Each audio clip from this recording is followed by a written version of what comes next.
Hey guys, Alex Subhuman here with United Pop Melbourne. Today we're continuing on our adventure into mixing and mastering techniques. At the moment we're covering all of the fundamentals. Compression, limiting, clipping. What are these three things? How are they different? And why would I use one instead of the other? And imagine you have a door. The processor of choice is basically standing in front of the door and it's saying you cannot come through here. So either your compressor, your limiter, or the clipper is trying to guard the door, let's say, and the audio is somebody trying to get through. Passing through the door is the threshold of each of the units, and the person trying to get through the door is the audio. All right, you see what I'm doing? The compressor's pretty relaxed. It's like, hey, like don't come through here, and you kind of can a little bit. The limiter, on the other hand, takes its job very seriously. It's like, I don't care what you say, you ain't coming through this door. So you try to get through the door and the limiter's like, not having it, you're not coming through. And none of the audio or none of the person gets through the door at all. Lastly, clippers. The clipper is not even like someone's trying to say don't come through the door. The clipper is like a force field. It's like imagining a massive lightsaber just guarding the door. So I don't care, you can come towards the door, see what happens. There's no pushing back, you walk towards the door and anything that touches the force field, gone. Okay? So maybe that helps you. Maybe you're like, what on earth does that all mean? Let's jump in and take a look. All right, and what we're going to do is process each one with some compression, limiting, and soft clipping, and then we'll show you the difference in the waveform and how it sounds. Okay, some compression.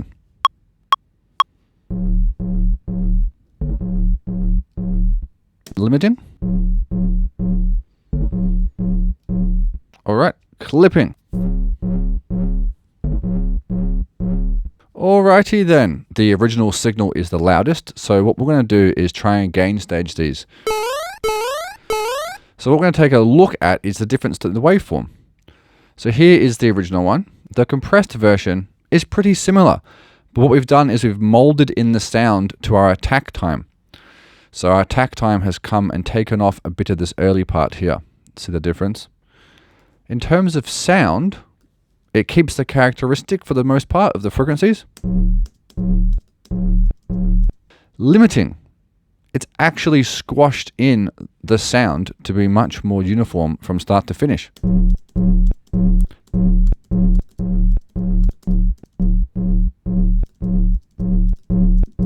But in terms of actual peak volume relative to perceived volume, the limited version is way louder.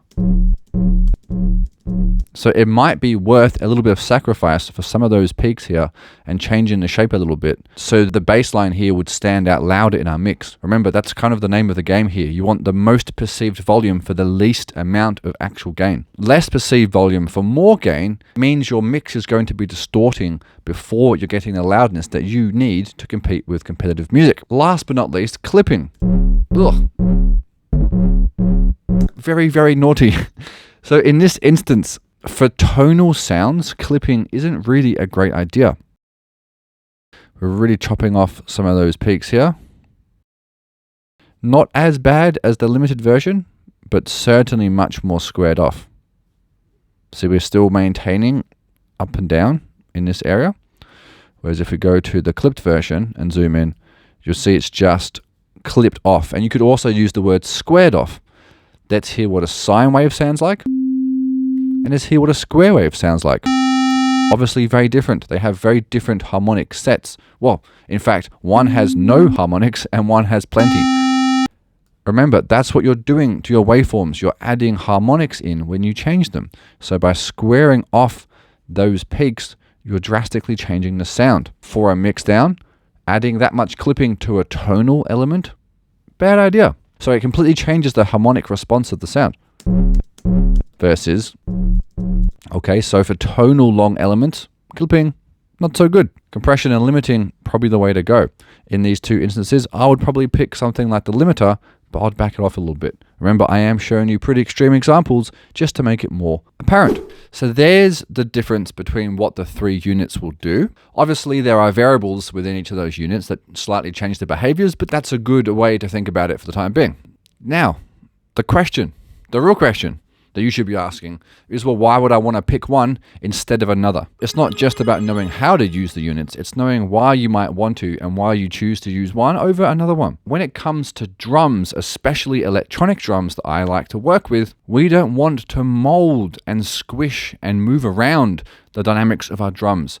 We want them punchy, like pa, pa, pa. If we have a kick and a clap or a snare at the same time on top of one another, compression in that instance is going to cause problems. Let's jump in the computer and take a look at that in practice.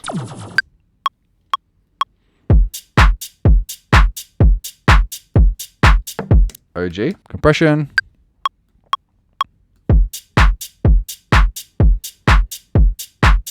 Can already see quite a drastic difference in the waveforms here, can't we? Limiting. Clipping.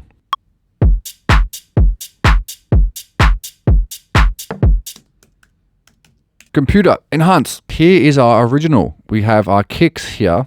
And remember, the kick is going to be playing underneath the clap at the same time here. So kick and a really big clap. That's spiking up our volume all the way to the top. Have a look at our meters over here. We are right at the top. So in terms of mixing this in, this is as loud as we can go before we start clipping our mix. Have a look at the frequency response. Check the bass line over here. The bass of the kick is hitting the exact same spot every single hit. Okay, keep that in mind. That's the OG version. Compressed. We now have a bit of room to play with. So we could actually turn this signal up. Okay, so the compressions enabled us to put it up a little bit louder from the original to the compressed.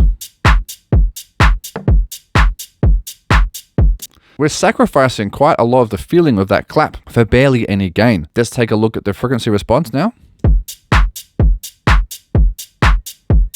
And it is not very audible. It's very hard to see. So there's a very small amount of bass missing when the clap's playing at the same time. Remember, the whole thing's being compressed down a little bit, but it's not too drastic in the compressed version. Let's jump into the limited version now. And let's bring this up as close to zero as we can get.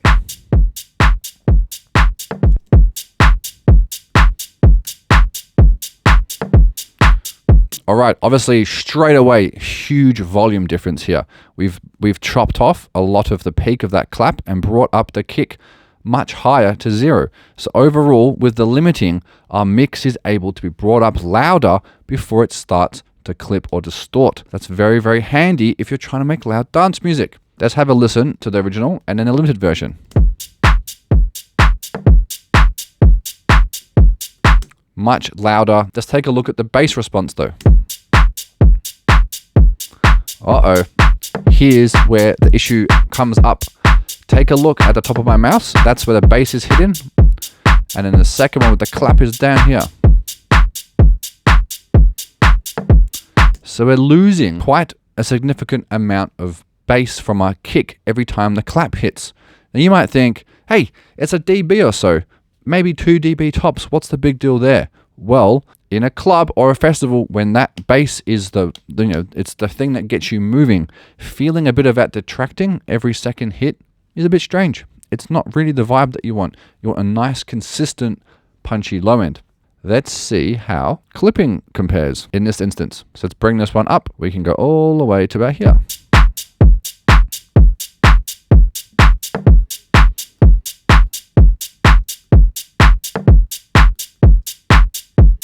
Versus the original.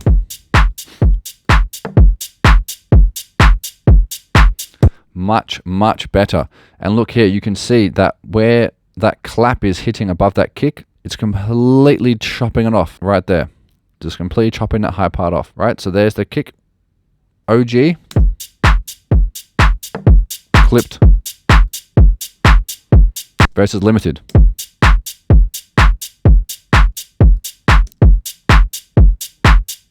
That's a big difference. That's a very big difference.